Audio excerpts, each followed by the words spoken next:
Dans l'Aude, le gigantesque incendie dans le massif des Corbières qui a progressé de manière très rapide a traumatisé de nombreux habitants. Reportage auprès de professionnels de santé. Dans Salvide, Marcel Touroux, 84 ans, encore traumatisé par la violence de l'incendie. Dans l'après-midi du lundi 11 août, il s'est rendu à la cellule psychologique de Durban-Corbière pour se confier. J'attendais des conseils, tout simplement, je me sens fragile depuis 2 ou 3 jours. Je n'ai pas du tout mon style, je suis plutôt une personne joyeuse, confie-t-elle. Il faudra plus de 2 heures d'attente avant que des professionnels de santé, débordés par l'ampleur des besoins, puissent arriver. Les échanges se font sans la caméra, tout comme la consultation d'une infirmière avec une habitante de Costouse, encore sous le choc. Les flammes sont arrivées très près de sa maison et de son village. Des sinistres impuissants et qui somatisent. Edith, soignante qui effectue des visites à domicile, découvre les paysages. Ça fait mal au ventre, mal au cœur. C'est lunaire, c'est apocalyptique. Comment-elle? Elle découvre également l'état de santé de ses patients. C'est beaucoup de personnes âgées que j'ai. Elles sont dépitées, impuissantes, par exemple. La dame disait décaler les soins. Je ne l'ai pas fait parce que c'est un soin qui la fatigue. C'est un soin que je peux reporter. Elle n'est pas en état, dit l'infirmière. Ici, beaucoup ont besoin d'aide de te parler dans une officine. C'est la conversation numéro 1. Et pour la pharmacienne Anne Jourdan de la Passadière, de nombreux patients ont besoin de soins car ils somatisent. Il y a oui un peu plus de personnes, par exemple, qui ont fait des infections urinaires qui n'en faisaient pas. Il y a des mycoses qui n'avaient pas. Ce sont des petites biologies, mais au final, le corps a réagi de façon comme il pouvait, à sa manière, explique-t-elle. Le traumatisme durera encore longtemps pour les habitants, tant les dégâts sont immenses dans les Corbières. Après avoir tout perdu dans les incendies, il faut se tourner vers l'assurance, lancer des démarches et retrouver des preuves. Une autre étape très éprouvante pour de nombreux sinistrés, reportage dans l'Aude. Le combat contre l'incendie est presque terminé, mais une nouvelle bataille commence pour les sinistrés. Dans son jardin de l'Aude, une mère de famille reçoit l'expert mandaté par son assurance pour évaluer les dégâts. Partout dans les zones incendiées, il y défile. Un long travail de diagnostic pour 36 maisons brûlées et 20 autres endommagées. Ce qu'on essaie, c'est d'être réactif vis-à-vis des gens qui sont dans l'urgence, surtout ceux qui n'ont plus de logement, pour pouvoir très rapidement mettre en place des situations de relogement et par alliance sécuriser les maisons, commente Philippe Sanchez, expert d'assurance. Comment évaluer les dégâts? C'est le cas pour Vincent Rainbow, un autre habitant. Pendant 4 jours, le toit de sa maison s'est consumé. Elle est inévitable. Son assurance devrait donc l'aider à se reloger avec sa compagne et sa petite fille. Ils prennent en considération la valeur locative de la maison et donc ils nous allouent la même valeur pour la location d'une maison ailleurs, explique-t-il. Mais il lui reste beaucoup de questions. Combien sera-t-il indemnisé et comment calculer la valeur de tout ce qu'il a rénové lui-même?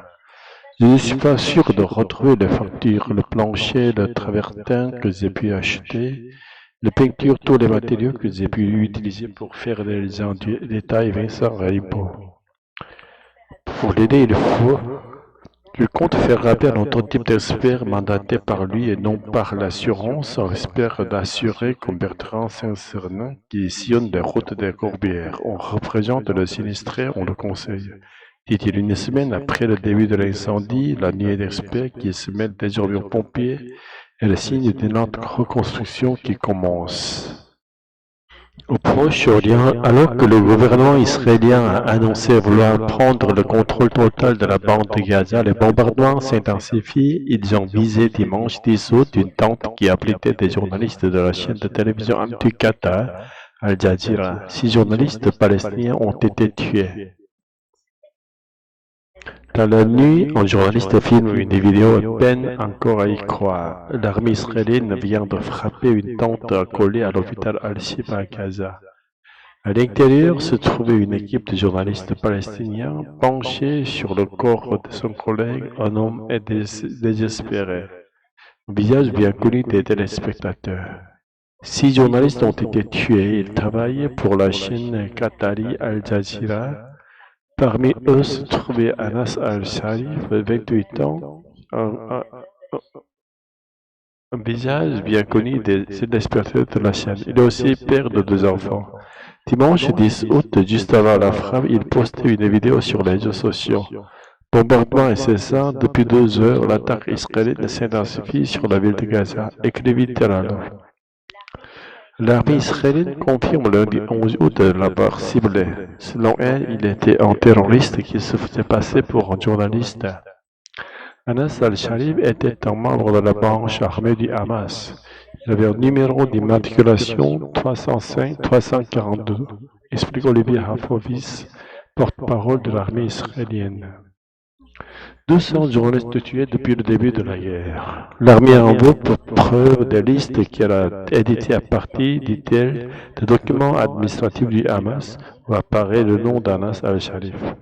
Elle montre aussi des photos du journaliste prises lors d'une conférence de presse avec Yasha al-Sinwar, ancien chef de la branche armée du Hamas. Quant aux 5 autres journalistes, tous sont affiliés au Hamas, assure le porte-parole de l'armée israélienne. Cette frappe est une frappe précise contre le Hamas, martèle-t-il.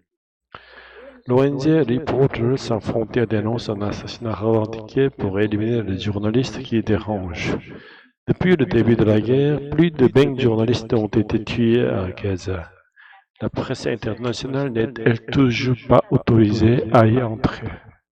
Et sera bientôt testé en France pour vérifier l'âge des internautes qui cherchent à accéder à certains sites, notamment les sites pornographiques en Grande-Bretagne. Un tel système vient d'entrer en vigueur. Comment fonctionne-t-il? Merci de vérifier votre âge. Au Royaume-Uni, ce message apparaît désormais sur tous les sites au contenu interdit aux mineurs. Pornographie, paris sportifs, aux jeux en ligne. Pour y accéder, il faut prouver sa majorité, notamment en scannant son visage. Les sites promettent une vérification rapide et confidentielle. En quelques secondes, l'âge est certifié et possible de naviguer librement.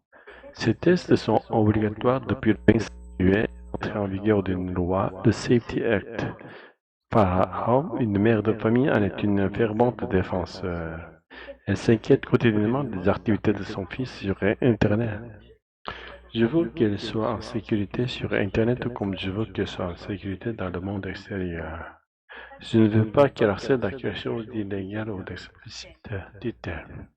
Son fils Adam, 16 ans, est lui aussi favorable au Safety Act. Dans son école, il a été confronté à des contenus inappropriés. Le truc le plus courant, c'est la pornographie. Les gens y sont exposés dès leur plus jeune âge. Je l'entends de la part de mes camarades qui disent « J'ai vu ceci, j'ai vu cela en ligne », raconte-t-il.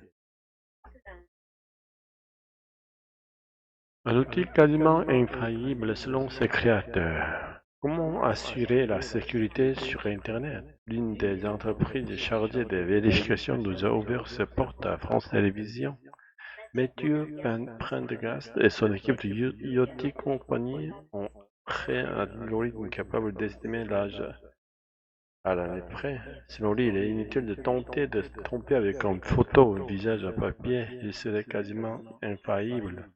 Nous pouvons aussi utiliser ces masques, ils sont très réalistes, mais même si j'essaie avec ça, voilà, ça ne marche pas. Il détecte que ce n'est pas un vrai visage, il ne réagit pas comme un visage humain. Il y aurait peut-être des rides, montre le directeur produit et marketing.